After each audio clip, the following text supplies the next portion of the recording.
WVN. The countdown to pass the next state budget is looming this month. Plus, the latest on the negotiations for Wisconsin's shared revenue bill.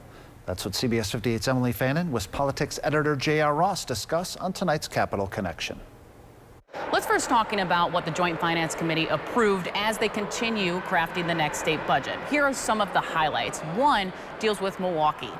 It would allocate about $33 million to continue ongoing costs to build a new juvenile prison in Milwaukee County. This is all part of that package to eventually close down Lincoln Hills and Copper Lake to bring more juveniles closer to home when they are there. In addition to that, we saw $2 million be approved for Green Bay to help them cover the cost of the NFL draft in 2025.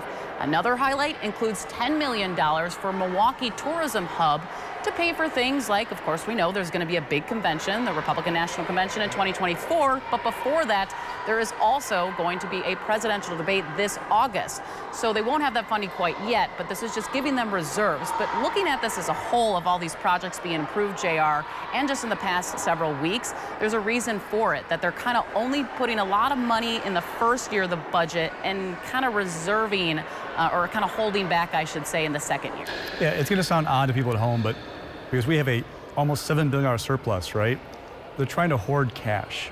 And the reason is they're trying to use one-time money in that surplus for one-time expenses. So in that capital budget you talked about, there's $1.7 billion in cash being used for projects. Normally you do a 20-year bond for it. We would pay interest on that over the years, and it costs us more money in the end. They're saving money up front. Likewise, those grants to Milwaukee and Green Bay, they are in the first year of the budget, not the second. The reason why is your second year is key in this budget for how it affects out years. The less you spend the second year, the lower your base for future years, the more you free up money for other things. Also, looking at the ongoing money that we have, it's about $2.2 billion in that second year. That's going to cover your red line for Republicans, a tax cut, your red line for Evers, spending for schools, and then your must, which is Medicaid. You have to fund the Medicaid program. They're trying to fit those costs under that cap. Now, you can go above that.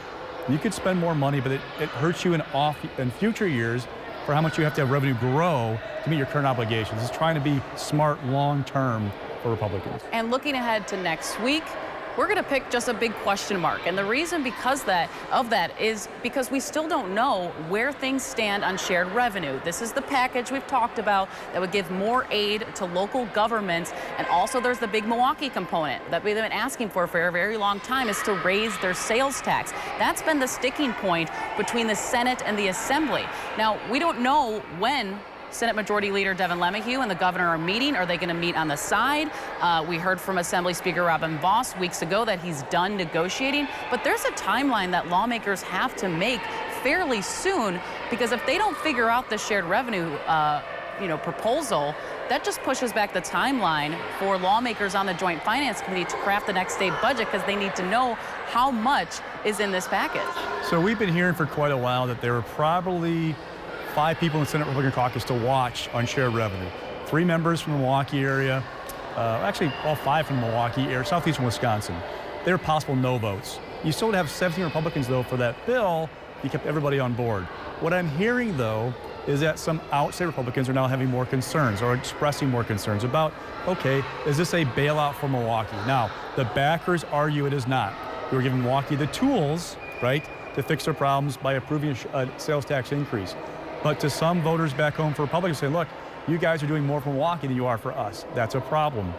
Now, the timeline, the Joint Finance Committee wants to finish up by June 15th, okay? That would allow the budget bill to be drafted. It takes about a week to do that, and get both houses on the floor the last week of June to pass a budget by June 30th, the end of the fiscal year, and give to Evers to sign sometime the first part of July. Well, do some math. Shared revenue is a key component of this budget. It would take 1 penny every 5 cents the sales tax and put it in this fund. Don't have that done, how do you figure out schools or Medicaid or down the line? So doing the math, if they don't get shared revenue done this coming week, which looks like a challenge, you're talking that following week, possibly a marathon session in Finance Committee on Tuesday, maybe floor action on Wednesday in both houses, maybe a marathon session in Finance on Thursday. it gets to be a real time crunch. Now, the Capitol works best under pressure. That might be a good thing to get things moving, but it also puts more pressure on lawmakers to get things done to finish off this budget, because if you can't hit that June 15th deadline in finance, you then upset the timeline being done by June 30th. Now, there's still a way to get it done. It just makes it tougher to finish up and say, we finished the budget on time. And we know the Assembly is going to be on the floor next week, but we really need to see action in the Senate because the Assembly already passed their version of the shared revenue package. All right, that will do it for this week. Thanks for joining us.